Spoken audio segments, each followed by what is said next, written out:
ሰላም ጤና ይስጥልኝ ውድና የተከበራችሁ ቤተሰቦቼ ሁላችሁንም ሰላም ብያለሁ። ብያላችሁበት ሰላማችሁ ይብዛ እያልኩ ዛሬ በአዲስ ቪዲዮ መጥቻለሁ። በቅድሚያ ግን ለቻናሌ አዲስ ከሆናችሁ ላይክ እና ሰብስክራይብ ማድረጋችሁን አትርሱ እያልኩኝ ማለት ነው።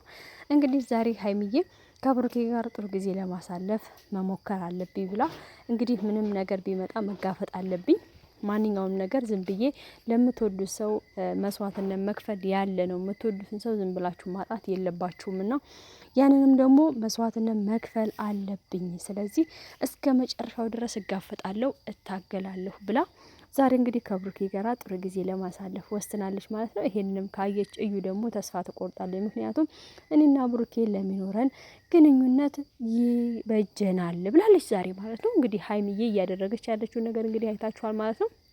በዚህ አጋጣሚ ግን ሀይሚ ትንሽ እልህ ውስጥ ገብተሻል። እልህ ስላለባት እያደረገችው ያለው በልህ ነው ማለት ነው። ምክንያቱም ያው ብሩኬ ለመያስ እና ብሩኬን ላለማጣት ማለት ነው። በእርግጥ እውነት ለመናገር ሀይሚ በጣም ብዙ መስዋዕትነት ከፍላለች። ብሩኬና ሀይሚ ትናንትና ወይም ደግሞ የዛሬ ሳምንት የዛሬ 2 ወር አይደሉም እንግዲህ ኦልሞስት አሁን 2 አመት ሊሆናቸው ነው። ትንሽ ነው የቀራቸው። ስለዚህ በ2 አመት ውስጥ ደግሞ ብሩኬና ሀይሚ እጅግ በጣም ብዙ መቀራረቦችን ብዙ ነገሮችን አድርጓል ማለት ነው። በመካከል የሚመጡ ነገሮች ደግሞ እነሱን ሊያሻክሯቸው አይገባም። በእርግጥ ሀይሚም ብሩኬ ይሄ ነገር ሲገጥመው መራቅ እንደሌለባት ተሰምቷታል። አሁን ላይ ልህም ቢሆን ማለት ነው። በእርግጥ እውነት ነው። ማድረግም ያለባት ከሱ መራቅ የለባትም። አብራው እስከ መጨረሻው ድረስ ተጎኑ ሆና ሳትርቀው አብራው አለሁክ ልትለው ይገባል። ምክንያቱም አሁን ላይ ብሩኬ የፈራው ነገር እጅግ በጣም ብዙ ነገር አለ። እውነቴን ነው የምላችሁ። ብሩኬ ፈርቷል። ለምንድነው ዛሬ ራሱ ሀይሚ ሻምፓኝ ገዝታ ፏፈሽ ብላ ሰርፕራይዝ ስታደርገው አልመሰጠውም? ለምንድነው ያልመሰጠው? ምክንያቱም ዛሬ ከሀይሚ ጋር ይሄንን ጊዜ ካሳለፍኩኝ ነገ ደግሞ እዩ ሌላ ነገር ትጠነስሳለች። በዛ ላይ ደግሞ ተከሷል። ክሱንም እንዳያችሁት ነው። ገና የክሱንም መጥሪያ በደንብ ተቀብሎ ምንድነው የሚለውን ነገር አላየም። ተቀዷል በመሀከል ቤት። ከዛ ሲቀጥል ደግሞ ምን ሊፈጠርበት እንደሚችል ሀይሚ ሰርፕራይዝ ስታደርገው አብራ ጊዜ ስታሳልፍ እዩ ደግሞ ምን ልጠነስስ እንደምትችል ምን እርምጃ ልትሄድ እንደምትችል ፈጣሪ ነው የሚያውቀው። ያ ፍርሃት ስላለበት ብሩኬ ዛሬ ሻምፓኙንም መጠጣት አልፈለገም። አብሮ ጊዜ ማሳለፍም አልፈለግም። እኔ ማረፍ እፈልጋለሁ፣ ባካችሁ ተውኝ፣ ውጭልኝ እያለ ሲላት ነበር ሀይሚን ማለት ነው። ለምን ስለጨነቀው ግራ ስለገባው ነው። በዚህ አጋጣሚ ግን ሀይሚ ከጎኑ መሆን አለብሽ። ምንም ነገር መቻል አለብሽ። በቃ የሰው ልጅ ያጋጥማል አይደል እንዴ? ማለት በችግሩ ጊዜ መሸሽ የለብሽም። ልክ እስካሁን እንዳደረግሽው አብረሹ መቆም አለብሽ ብዬ ነው እኔ በበኩል የማስበው ማለት ነው። ለምን ነገ ይሄ ቀን ያልፋል። እዩም ደግሞ ትረጋጋለች። የሆነ ነገር ተረጋግታ ልትወስን ትችላለች ብዬ አስባለሁኝ። ሌላው በተረፈ ከዚህ በፊት አይታችሁ ከሆነ ጋሽዬን ያው እዩ ነው መሰለኝ አንድ ቀን ተገናኝተናል ብለዋለች። ከብሩኬ ጋር አንድ ቀን ተገናኝተናል ብላለች። እንግዲህ በዛ ስህተት ደግሞ ተፈጥሯል ብላ ታምናለች እዩ። ስለዚህ ስህተት ደግሞ እነዚህን ሁለት ልጆች ለማለየት ደፋ ቀና እያለ ነው ያለው።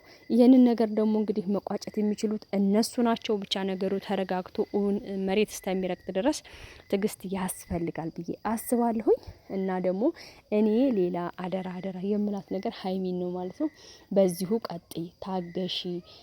እልህም ቢኖርብሽ ግን ዋጣ አድርጋሽ የፈለገውም ቢሆን ብሩኬን ላለማጣት የምታደርጊው ነገር ይሄ በጣም በጣም በጣም ጥሩ ነው። ምክንያቱም ማንኛችንም ብንሆን የምንወደውን ሰው ማጣት አንፈልግም። ያንን ሰው ደግሞ ዝም ብለን ሲሄድ እያየ ነው አንመለከትም። ለምን እስከ መጨረሻው ድረስ እንዳለችው ሀይሚ መጋፈጥ አለባት፣ መጋደል አለባት። በቃ ህይወት ነው። እዛ ጋ ብዙ ጊዜ አሳልፈዋል። እዛ ጋ ብዙ ነገር አለ፣ መላመድ አለ እና ያን ነገር ሁሉ መርሳት አትችልም። ልርሳህን ብትል ደግሞ ሰባራ ነው የሚሆንባት ጎኗ። እና ያደረገችው ያለችው ነገር በጣም ደስ የሚል ነው። ግን ደግሞ ከብሩኬ ጎንም አለመራቋ እጅግ በጣም በጣም በጣም ደስ ብሎኛል እኔ ማለት ነው። እንግዲህ እዩንም ለማናደድ እዩም ደግሞ በብሩኬና በሀይሚ መካከል ያለውን መቀራረብ ስታይ ትንሽ ልቧ ሁለት ሆኖ ሀይሚ እንዳለችው ከሆነ ወይም እንደገመተችው ከሆነ በቃ ትተዋለች እና ልቧ ይረጋጋል። ብሩኬ ከሀይሚ ውጪ ሊወጣ እንደማይችል ብላ ታስባለች ብላ ነው ሀይሚ እያሰበች ያለችው። ነገር ግን እዩም ግራ ገብቷታል። ያው ታውቃላችሁ፣ በነገራችን ላይ ወንድ ልጅ ማለት ነው እሱ ወዷችሁ ሲመጣ ነው እንጂ እናንተ ወዳችሁት ተከትላችሁት ልታድኑት የምትችሉት ነገር የለም። እዩ እያደረገች ያለችው ነገር ያ ነው። ምክንያቱም ብሩኬ ተብሩኬ አርግዣለሁ ከብሩኬ ልጅ አለኝ ትላለች። ነገር ግን እሱ ደግሞ አልታመነበትም ወይም ደግሞ አላመነበትም። ገና ምንም አይነት ምርመራም ሆነ ምንም ነገር የተካሄደው ነገር የለም። ነገር ግን ደግሞ እዩ እግዚአብሔር ብሎ አንቺ ወልደሽ ከወለድሽ በኋላ ከዚያ በኋላ ልጁ ብሩኬ ከሆነ ያን ጊዜ እኮ አንስተሽ አሳቅፈሽ ይሄ ያንተ ነው ብለሽ ከነመረጃ ማስረጃው ማስረከብ ትችያለሽ። ብሩኬ ወዶሽ ፈልጎሽ ሀይሚን ትቶ ወደ አንቺ ከመጣ አሰየው። ነገር ግን ብሩኬ ወዶና ፈቅዶ ወደ አንቺ ካልመጣ አንቺ በግድና ብትዩ ማለት ነው ነገ ጠዋት ዛሬ ብታስገድጂው ነገ ጠዋት እውነቴን ነው የምልሽ ጥሎሽ እሱ ይሄዳል። ምክንያቱም አይፈልግማ ስሜት የለውም ፍላጎት የለውማ ካንቺ ጋር ለመሆን። ስለዚህ ሰዎችን አስገድድን የምናደርገው ነገር ለጊዜው ቢመስለን ነው እንጂ የሆነ ቀን ጥሎን ይሄዳል። ሴት ልጅ ደግሞ ራሷንና ክብሯን መጠበቅ አለባት። ምክንያቱም የሚወድሽ ወንድ ካንቺ መቼውንም ሊለይሽ አይችልም። ብሩኬ ከወደደሽ ላንቺ ቦታ ካለው እዩ በጣም ብዙ ነገር ያደርግሻል። አሁን ላይ እሱ ለምንድነው ወደዛ ሀይሚንን ማግኘት የማይፈልገው አንቺንም ማግኘት የማይፈልገው? እጅግ በጣም አጣብቂኝ ውስጥ ስላለ ነው። ስለዚህ ይሄንን አጣብቂኝ ደግሞ እንዴት ማለፍ እንዳለበት ራሱ ግራ ስለገባው በጣም ተጨንቋል። ጭንቀት ውስጥ ነው ያለው። እውነቴን ነው የምላችሁ። እኔ ሳየው ፊቱ ምናምን ራሱ በጣም የጭንቀት ፊት ነው የሚታይበት። ይሄን ነገር እንዴት መውጣት አለብኝ? እንዴት አድርጌ ነው ማልፈው? በቃ የሆነ ግራ መጋባት አለ አይደለ? እንደዚህ አይነት ፊት ነው እየታየበት ያለው። ስለዚህ ይሄንን ነገር ደግሞ እንዲወጣው እንዲያልፈው እኛም ከጎንህ ነን፣ አብረንህ ነን። ምንም ቢሆን ይሄ ነገር ታልፈዋለህ፣ ይታለፋል። የማይታለፍ ነገር የለም። ግን ደግሞ መታገስ አለብህ ብዬ አስባለሁ ማለት ነው። ለሁሉም ጊዜ ያለው እግዚአብሔር አምላክ ደግሞ እውነትን ያወጣል፣ እውነትን ያፈጥናል ማለት ነው። እውነት መቼም ብትመነምንም ብትቀጥንም አትበጠስም ይባላል። ስለዚህ ብሩኬም አይዞህ፣ ሀይሚዬም ደግሞ አይዞሽ፣ ከጎኑ ሁኚ።